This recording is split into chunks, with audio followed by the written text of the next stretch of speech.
ನಮಸ್ಕಾರ, ನಮ್ಮ ಬೆಂಗಳೂರಿಗೆ ಸ್ವಾಗತ. ನಾನು ದಿವ್ಯಶ್ರೀ. ಹೆಡ್ಲೈನ್ಸ್. ಹೆಲ್ಮೆಟ್ ಧರಿಸದೆ ಬೈಕ್ ಓಡಿಸಿದ, ಅಪಘಾತಕ್ಕೆ ತುತ್ತಾಗಿ ಕ್ಷಣಾರ್ಧದಲ್ಲೇ ಸಾವಿಗೀಡಾದ ಕಾರ್ಪೊರೇಟರ್ ವಾಗೇಶ್ ಪುತ್ರ ಬೈಕ್ ಕ್ರೇಜ್ಗೆ ಬಲಿಯಾದ.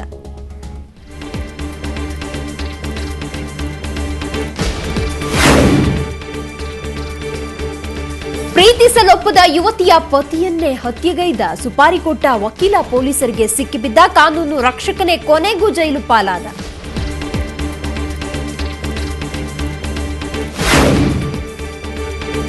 ಅಧಿಕಾರಿಗಳ ಜೊತೆ ಮೇಯರ್ ನಗರ ಸಂಚಾರ, ಗುಂಡಿ ತುಂಬಿದ ರಸ್ತೆಗಳಿಗೆ ಶೀಘ್ರ ಡಾಂಬರೀಕರಣ, ಮತ್ತಷ್ಟು ಅಭಿವೃದ್ಧಿ ಕಾಮಗಾರಿಗಳ ಭರವಸೆ.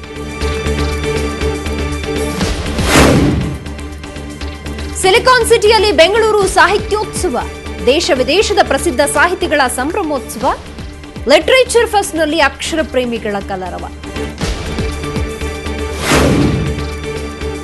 ಸ್ಯಾಂಡಲ್ವುಡ್ಗೂ ಬರಲಿದ್ದಾಳೆ ಬಾಲಿವುಡ್ ಬಿಚ್ಚಮ್ಮ, ಲವ್ ಇಸ್ ಪಾಯ್ಸನ್ ಚಿತ್ರದಲ್ಲಿ ಪೂನಂ ಐಟಂ ಡಾನ್ಸ್, ಪೊಡ್ಡೆಗಳ ರಾಣಿಗೆ 60 ಲಕ್ಷ ಸಂಭಾವನೆ.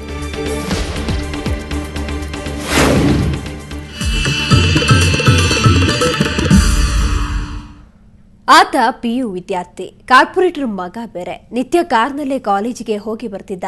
ಆದರೆ ಪಡ್ಡೆ ಹುಡುಗರಂತೆ ಆತನಿಗೂ ಬೈಕ್ ಕ್ರೇಜ್ ಇತ್ತು. ಕಾಲೇಜಿಗೆ ಕಾರ್ನಲ್ಲೇ ಹೋಗಿದ್ರು. ಬುಕ್ಸ್ ತರೋಕೆ ಅಂತ ಮಧ್ಯಾಹ್ನ ಸ್ನೇಹಿತನ ಹೊಸ ಯಮಹಾ ಬೈಕ್ ತೆಗೆದುಕೊಂಡು ಬಂದಿದ್ದ. ಆದರೆ ಹೆಲ್ಮೆಟ್ ಮರೆತು ಬಂದಿದ್ದ. ಮುಂದೇನಾಯ್ತು ನೋಡಿ. ಎದೆಯುದ್ದಕ್ಕೂ ಬೆಳೆದ ಮಗನನ್ನ ಕಳೆದುಕೊಂಡು ಕಣ್ಣೀರು ಹಾಕ್ತಿರೋ ಈ ಪೋಷಕರನ್ನ ಸಮಾಧಾನ ಮಾಡೋದಾದ್ರೂ ಹೇಗೆ ಹೇಳಿ?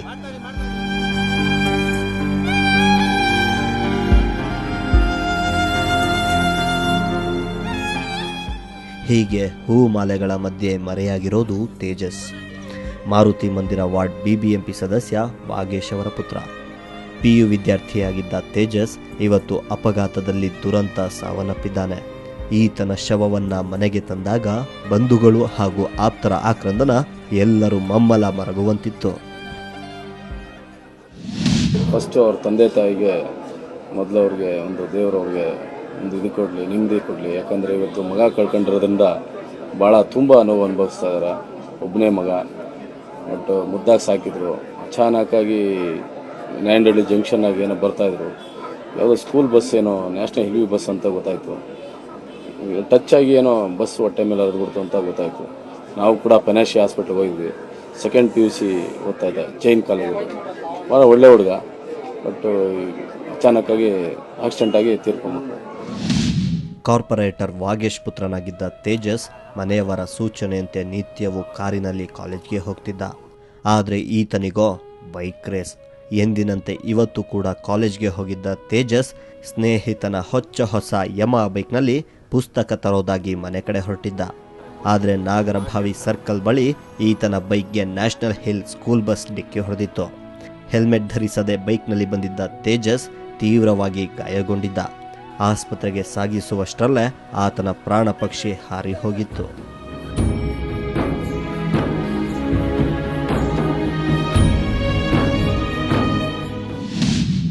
ನಾಗರಭಾವಿ ಸರ್ಕಲ್ಗೆ ಬರಬೇಕಾದ್ರೆ ಅಂಡರ್ ಪಾಸಿಂದ ಪಾಸ್ ಆದಮೇಲೆ ಅವು ಬೈಕಲ್ಲಿ ಬರಬೇಕಾದ್ರೆ ಅವರೆಲ್ಲ ಅಲ್ಲಿ ಬಿದ್ದಿದ್ದಾರೆ. ಅದ್ರ ಮೇಲೆ ಸ್ಕೂಲ್ ಬಸ್ಸು ಹೋಗಿದೆ. ಬೈಕಲ್ಲಿ ಒಬ್ಬರೇ ಹೋಗ್ತಾ ಇದ್ರು. ಬೈಕ್ ಅವ್ರ ಫ್ರೆಂಡ್ದು. ಅದು ಅವ್ರ ಕಾಲೇಜಿಂದ ನಾಯಂಡಹಳ್ಳಿ ಸರ್ಕಲ್ ಜಂಕ್ಷನ್ನಿಂದ ಮುಂದೆ ನಾಗರಭಾವಿ ಸರ್ಕಲ್ಗೆ ಅಂಡರ್ ಪಾಸಿಂದ ಮುಂದೆ ಪಾಸ್ ಆಗಿದ್ದಾರೆ. ಆ ಒಂದು ಸೆಂಟ್ರಲ್ಲಿ ನಡೆದಿದೆ. ಅದೇನು ಅಂತಹ ಭೀಕರ ಅಪಘಾತವೇನಲ್ಲ. ಬೈಕ್ಗೆ ಅಂಥದ್ದೇನೂ ಪೆಟ್ಟಾಗಿಲ್ಲ. ಆದರೆ ಏನು ಬಂತ ಹೇಳಿ, ಹೆಲ್ಮೆಟ್ ಧರಿಸದೆ ಬೈಕ್ ಓಡಿಸಿದ ತಪ್ಪಿಗಾಗಿ ತೇಜಸ್ ಜೀವ ತೆತ್ತಿದ್ದಾನೆ. ಯಾಕೆ ನಿಯಮ ಪಾಲಿಸಬೇಕು, ಹೆಲ್ಮೆಟ್ ಧರಿಸಬೇಕು ಅಂತ ಗೊತ್ತಾಯ್ತಲ್ವಾ? ಬೆಂಗಳೂರಿನಿಂದ ಅಭಿಷೇಕ್ ಮತ್ತು ರವಿಕುಮಾರ್, ಸುವರ್ಣ ನ್ಯೂಸ್, ಬೆಂಗಳೂರು. ಆತ ಕಾಲೇಜ್ ದಿನಗಳಲ್ಲೇ ಒಬ್ಬ ಹುಡುಗಿಯನ್ನ ಪ್ರೀತಿಸಿ ಪ್ರಪೋಸ್ ಮಾಡಿದ. ಆದರೆ ಆಕೆ ನಿರಾಕರಿಸಿದ್ಲು. ಇತ್ತೀಚೆಗೆ ಆಕೆಗೆ ಮದುವೆಯೂ ಆಗಿತ್ತು. ಇತ್ತ ಆ ಪಾಗಲ್ ಪ್ರೇಮಿ ಕಾಲೇಜ್ ಮುಗಿಸಿ ವಕೀಲ ವೃತ್ತಿ ಆರಂಭಿಸಿದ್ದ. ಮದುವೆಯಾದ ಪ್ರೇಯಸಿ ಮೇಲೆ ಆ ವಕೀಲ ಸೇಡು ತೀರಿಸಿಕೊಳ್ಳುವ ಭರದಲ್ಲಿ ಇದೀಗ ಜೈಲು ಪಾಲಾಗಿದ್ದಾನೆ. ಇಲ್ಲಿ ಪಾಗಲ್ ಪ್ರೇಮಿ ತನ್ನ ಪ್ರಿಯತಮಿಯನ್ನ ಪಡೆಯಲೇಬೇಕೆಂಬ ಹಠದಲ್ಲಿ ಆಕೆಯ ಗಂಡನನ್ನೇ ಕೊಂದು ಹಾಕಿದ್ದಾನೆ. ಬನಶಂಕರಿ ನಿವಾಸಿ ಶಿವಪ್ರಸಾದ್ ಕಾಲೇಜು ದಿನಗಳಲ್ಲಿ ಸಂಗೀತ ಎಂಬಾಕೆಯ ಹಿಂದೆ ಬಿದ್ದು ಪ್ರೀತ್ಸು ಅಂತ ಕಾಡ್ತಾ ಇದ್ದ. ಆದರೆ ಇವನ ಪ್ರೀತಿಗೆ ಸೊಪ್ಪು ಹಾಕದ ಸಂಗೀತ 5 ತಿಂಗಳ ಹಿಂದೆ ದೀಪಕ್ ಎಂಬಾತನನ್ನ ಮದುವೆಯಾಗಿದ್ದು. ಆದರೆ ತನಗೆ ಸಿಗದ ಪ್ರೀತಿ ಬೇರೆಯವರಿಗೂ ಸಿಗಬಾರದು ಅಂತ ತನ್ನ ಪ್ರಿಯತಮೆಯ ಗಂಡನನ್ನ ಬರ್ಭರವಾಗಿ ಕೊಲ್ಲಿಸಿದ್ದ. ಏನಾಯ್ತು ಸಡನ್ ಆಗಿ ಇವ್ರಿಗೆ ಮಧ್ಯೆ ಬ್ರೇಕ್ ಆಗುತ್ತೆ, ಫ್ರೆಂಡ್ಸ್ ಇಬ್ಬರು ಇರೋದಿಲ್ಲ, ಬಟ್ ಇನ್ನೂ ಇಬ್ಬರು ಭೇಟಿ ಆಗಲ್ಲ ಒಂದು 2-3 ತಿಂಗಳು. ಆಮೇಲೆ ಗೊತ್ತಾಗುತ್ತೆ ಇವತ್ತಿಗೆ ಮದುವೆ ಆಗಿಬಿಟ್ಟಿದೆ ಅಂತೇಳಿ. ನಾನು ಮದುವೆ ಮಾಡ್ಕೋಬೇಕಿತ್ತು, ನಾನು ಹೋಗಿ ಅವ್ರ ಮನೆ ಕೇಳಬೇಕಿತ್ತು, ತಾಯಿ ತಂದೆ ಕೇಳಿ ನಾನು ಮನ ಉಳಿಸ್ಕೋಬೇಕಾಗಿತ್ತು ಅಂತ ಅದನ್ನು ಇವನೇ ಪ್ಲ್ಯಾನ್ ಮಾಡಿಕೊಂಡು ಯೋಚನೆ ಮಾಡಿಕೊಂಡು ಮಾಡ್ತಾ ಇರೋದು. ನನ್ನ ಜೊತೆಲಿ ಇವ್ನು ಸತ್ತೋದ್ರೆ ನನ್ನ ಜೊತೆಲಿ ಬರ್ತಾಳೆ, ನಾನು ಮತ್ತೆ ಕರ್ಕೊಂಡು ಹೋಗ್ಬೋದು, ನಾನು ಮತ್ತೆ ಆಕೆ ಜೊತೆ ಮದುವೆ ಮಾಡ್ಕೋಬೋದು, ಮನ ಒಲಿಸಿ ಅಂತ ಇವನ ಆಕಾಂಕ್ಷೆ. ಶಿವಪ್ರಸಾದ್ ವೃತ್ತಿಯಲ್ಲಿ ವಕೀಲ, ಕಾನೂನು ಪಾಲಿಸಬೇಕಾದವನೇ ಪ್ರೇಮದ ಗುಂಗಿನಲ್ಲಿ ಸುಪಾರಿ ಕೊಟ್ಟು ದೀಪಕ್ನನ್ನ ಕೊಲೆ ಮಾಡಿಸಿದ್ದಾನೆ.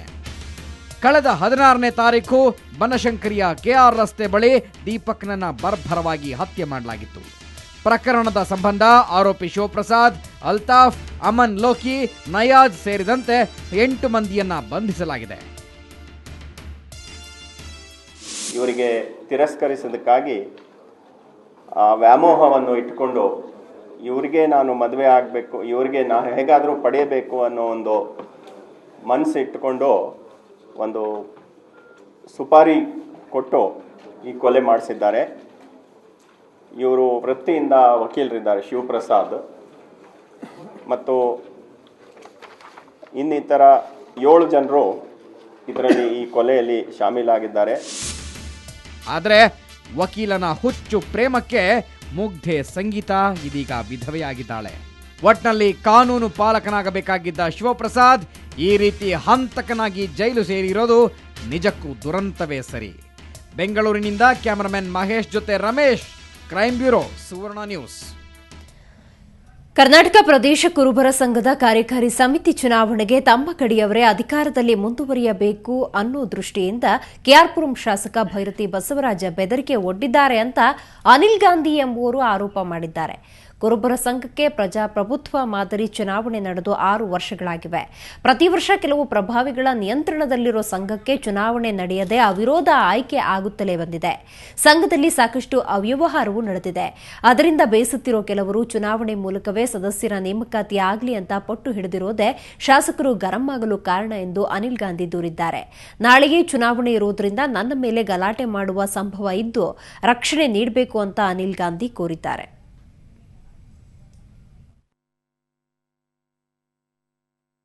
ಕೇಂದ್ರ ಕುರುಬರ ಸಂಘ ಚುನಾವಣೆಗೆ ನಿರ್ದೇಶಕನ ಚುನಾವಣೆಗೆ ನಿಂತಿದ್ದೆ ನಾನು. ನನ್ನ ನಿಲ್ಲಬಾರ್ದು ಅಂತ ಮಾನ್ಯ ಶಾಸಕರು ಕೆಆರ್ಪುರ ವಿಧಾನಸಭಾ ಶಾಸಕರಾದ ಭೈರತಿ ಬಸವರಾಜ್ ಅವರು ದಿನಾಂಕ 18/9/13ರಂದು ತಾಲೂಕು ಕಚೇರಿಯಲ್ಲಿ ಅಟಲ್ ಜನಸ್ನೇಹಿ ಕೇಂದ್ರ ಎಂಬ ಕಚೇರಿ ಉದ್ಘಾಟನೆ ಸಮಾರಂಭದಲ್ಲಿ ಬಂದು ಅವರು ಕಾರಲ್ಲಿ ವಾಪಸ್ಸಾಗಬೇಕಾದ್ರೆ ಫಾರ್ಚುನರ್ ಗಾಡಿ ಬೆಂಜ್ KA 53-999 ಗಾಡಿಯ ಹತ್ರ ನಿಂತ್ಕೊಂಡು ಎಲ್ಲರ ಸಮ್ಮುಖದಲ್ಲಿ ನೀನು ಚುನಾವಣೆಗೆ ನಿಂತರೆ ನಿನ್ನ ನೋಡು ಅಷ್ಟೇ ಅಂತ ಬೆದರಿಕೆ ಹಾಕಿದ್ದಾರೆ ಸರ್. ಮತ್ತು ಅವರು ಈಗ ಯುರೋಪ್ನಲ್ಲಿದ್ದಾರೆ, ಯುರೋಪ್ಗೆ ಹೋಗಿದ್ದಾರೆ. ಅಲ್ಲಿಂದನೂ ನನಗೆ ಫೋನ್ ಮಾಡಿ ಹೇಳಿದ್ದಾರೆ, ಯಾವುದೇ ಕಾರಣಕ್ಕೆ ನೀನು ನಿಲ್ಲಬಾರ್ದು, ನೀನು ನಿಂತ್ಕೊಂಡ್ರೆ ಹುಷಾರು, ಚೆನ್ನಾಗಿರಲ್ಲ ನೋಡು ಅಂತ ನನ್ನ ದೌರ್ಜನ್ಯದಿಂದ ಇದು ಮಾಡಿದ್ದಾರೆ ಸರ್. ಯುರೋಪ್ನಿಂದ ಏನು ಧಮಕಿ ಹಾಕಿದ್ದಾರೆ ಅಂದರೆ ಚುನಾವಣೆಗೆ ಯಾವುದೇ ಕಾರಣ ನಿಲ್ಲಬಾರ್ದು, ನೀನು ನಿಂತರೆ ನೋಡು ಚೆನ್ನಾಗಿರಲ್ಲ, ಇಷ್ಟೇ ಸರ್. ಅದ ಬೆಂಗಳೂರು ಲಿಟರೇಚರ್ ಫೆಸ್ಟ್ ವತಿಯಿಂದ ಆಯೋಜಿಸಲಾಗಿರುವ ಬೆಂಗಳೂರು ಸಾಹಿತ್ಯೋತ್ಸವ 2013ಕ್ಕೆ ಇವತ್ತು ಅದ್ದೂರಿ ಚಾಲನೆ ಸಿಕ್ಕಿದೆ. ಖ್ಯಾತ ಸಾಹಿತಿ ಚಂದ್ರಶೇಖರ್ ಕಂಬಾರ್ ಕಾರ್ಯಕ್ರಮ ಉದ್ಘಾಟಿಸಿದ್ರು. 3 ದಿನಗಳ ಕಾಲ ನಡೆಯಲಿರುವ ಸಾಹಿತ್ಯ ಜಾತ್ರೆಯಲ್ಲಿ ದೇಶ ವಿದೇಶಗಳ 100 ಸಾಹಿತಿಗಳು ಭಾಗವಹಿಸಲಿದ್ದಾರೆ. ಮೊದಲ ದಿನ ಶೋಭಾ ಡೇ, ನವನೀತ್ ದೇವ್ಸೇನ್, ರಮಾಕಾಂತ್ ರಥ್, ಫಾರೂಕ್ ಶಾಹಿನ್ ಸೇರಿದಂತೆ ಹಲವಾರು ಪ್ರಸಿದ್ಧ ಸಾಹಿತಿಗಳು ಉಪಸ್ಥಿತರಿದ್ದರು. ಕೆಲ ಮಹತ್ವದ ವಿಷಯಗಳ ಬಗ್ಗೆ ವಿಚಾರಗೋಷ್ಠಿಗಳು ನಡೆದವು. ಅಲ್ಲದೆ ಖ್ಯಾತ ಸಾಹಿತಿಗಳ ಜೊತೆ ಸಾರ್ವಜನಿಕರಿಗೂ ಮುಕ್ತ ಸಂವಾದ ಏರ್ಪಡಿಸಲಾಗಿತ್ತು. 100 ಸಂಖ್ಯೆಯಲ್ಲಿ ಸಾಹಿತ್ಯ ಅಭಿಮಾನಿಗಳು ಇದರಲ್ಲಿ ಭಾಗಿಯಾಗಿದ್ದರು. What is German? And the ಇನ್ನು ಸಾಹಿತ್ಯೋತ್ಸವದಲ್ಲಿ ಎಲ್ಲರ ಗಮನ ಸೆಳೆದದ್ದು ಶ್ರೀನಗರದಿಂದ ಆಗಮಿಸಿದ್ದ ಯುವ ಸಾಹಿತಿ ಫಾರೂಕ್ ಶಾಹೀನ್. ಈ ಬಾರಿಯ ಕೇಂದ್ರ ಸಾಹಿತ್ಯ ಅಕಾಡೆಮಿಯ ಯುವ ಪುರಸ್ಕಾರ ವಿಜೇತರಾದ ಇವರು ಕಾಶ್ಮೀರಿ ಭಾಷೆಯ ಪ್ರತಿನಿಧಿಯಾಗಿ ಆಗಮಿಸಿದರು.